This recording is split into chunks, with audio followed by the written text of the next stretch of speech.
Hi. So today I want to take some time to talk about leading from the back and why that's so important and why every leader needs to have that in their arsenal and in their bag of tricks. You know. So first, let's talk a little bit about leading from the front. So leading from the front, obviously is about setting a good example, providing clear and precise direction. It's about, pulling the team along and getting your team to meet your specific goals, um, by walking them through it, right? And, you know, encouraging them to, do what needs to be done in order to, meet your specific goals, right? When we think about it, leading from the front, it's more about domination and control. And I know those are kind of like ugly words, and they don't have to look ugly, when you know, you're guiding somebody and they're following you, and you know, you're getting them to put 100% effort into the tasks that need to be done in order to, get to where you need to go, get to where you need to go, whether that's reaching a certain financial goal or reaching certain time constraints. It's about, you know, pulling that team along.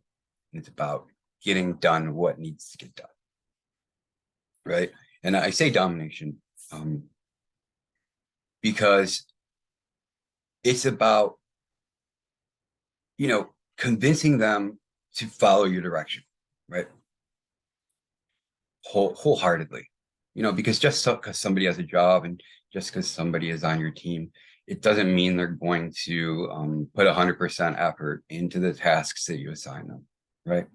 Especially if you're not very experienced with positioning and stuff like that, identifying people's strengths. So I say domination because it's about convincing them to do what you want them to do, and convincing them to do what you want them to do to the best of their ability, right? Convincing them that your direction is the right direction, and it will cause them the least stress. They'll get the least flack, if they just do what you want them to do. Some people are intrinsically motivated, and those are great people to have on your team. And so they're going to already want to do a good job because they want to do a good job for themselves, and that's fantastic. So it doesn't require as much of a commanding force or, as much of a dictatorial role from you as a leader. But it is still, you still have to pull them along, right? You still have to pull them along, and you still have to, you know, monitor them step by step to making sure the tasks are done, to standard, right? To the standard that you've set up. Now, I'm sure there's a lot of different opinions about, what leading from the front looks like. And it does look like a whole lot of different things depending on your leadership style. But something that I've used a lot, and I find a lot of success with it in terms of influencing people. But it also has its own set of risks, which we'll get into. And in terms of risks, leading from the front, it allows you to shine. It allows you to be the one who's guiding the team and being the one who's reaching the end goal. And, I'm the leader. I took the team here. I, convinced everybody to put 100% in. I provided the space for people to be comfortable enough, I know, to give 100% and be comfortable with being themselves while doing it. And so everybody's happy as well. You don't have a miserable team, but I've done all those things, right? I've led the team. I show up first. Now, leading from behind, that looks, when you lead from behind, you have to have a lot of humility, because you're becoming one of the team, and so you have to learn the balance between both, by taking charge when you need to take charge and then falling back when you need to fall back. But leading from behind is more about It's more about influencing, inspiring, and encouraging the people who are following you. You know, when you put yourself on the same level as the team,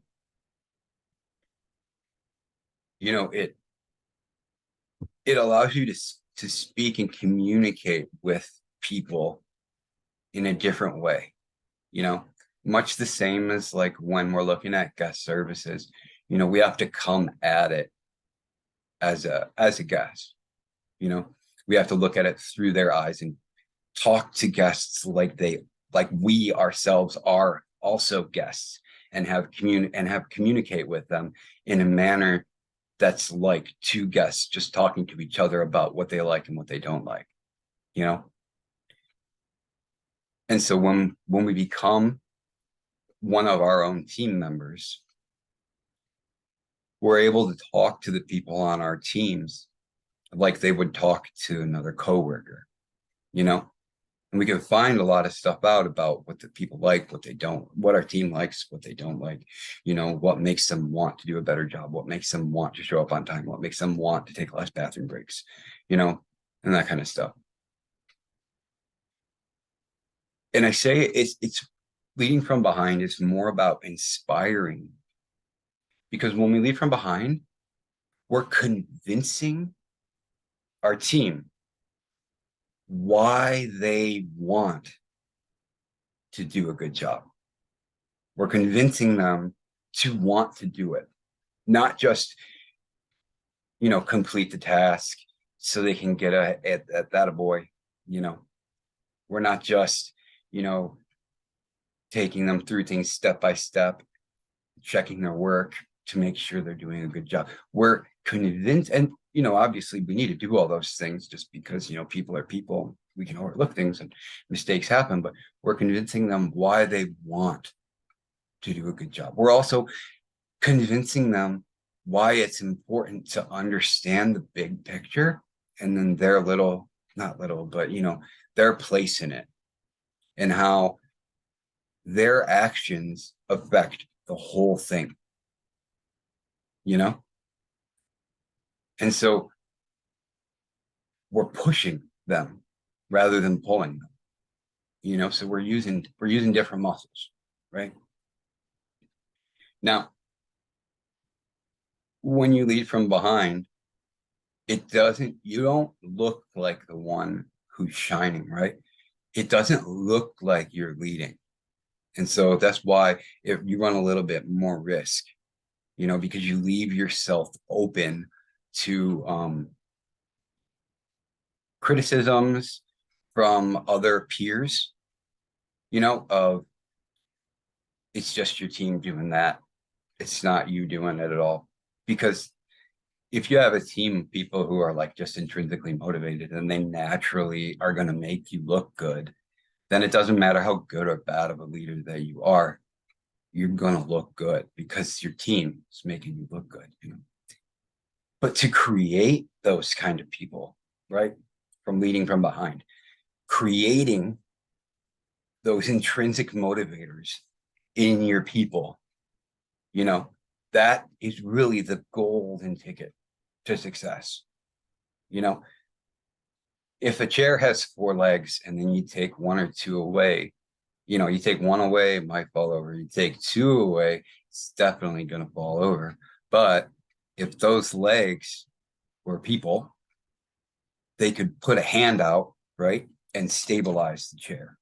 Obviously, they're not people, but they could put a hand out. But putting that hand out, it takes a lot of energy, and so if those people aren't inspired to want to do that, they're going to say things like, I don't get paid enough for this. That's not part of my job description. Why should I do this? I got to work Saturday and Sunday this week. And, I got to close. Last week, we had to stay an hour late because we had this big party come in right before we closed. It was terrible. Why should I want to do that?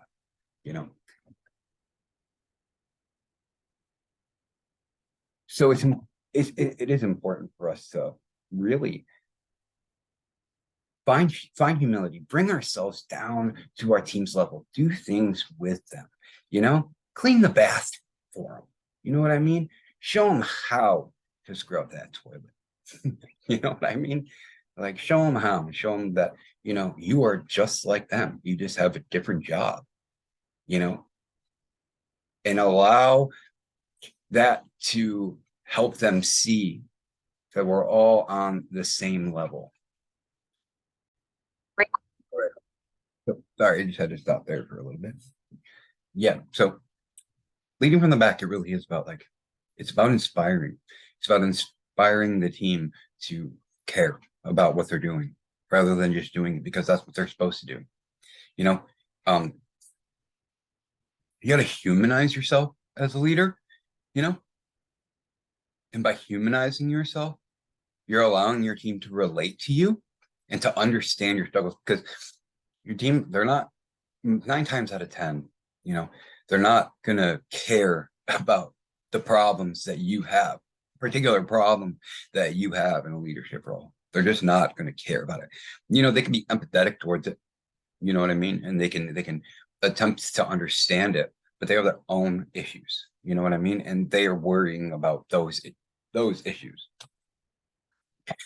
And so the risk is that, like I was saying earlier, you can get like criticism for people, but one of the also the risks is that you have to give yourself a pat on the back by yourself because it's not going to be obvious that you're the one who's like inspiring people. You're the one who's helping the team find their inner motivation to care about the goal just as much as you do.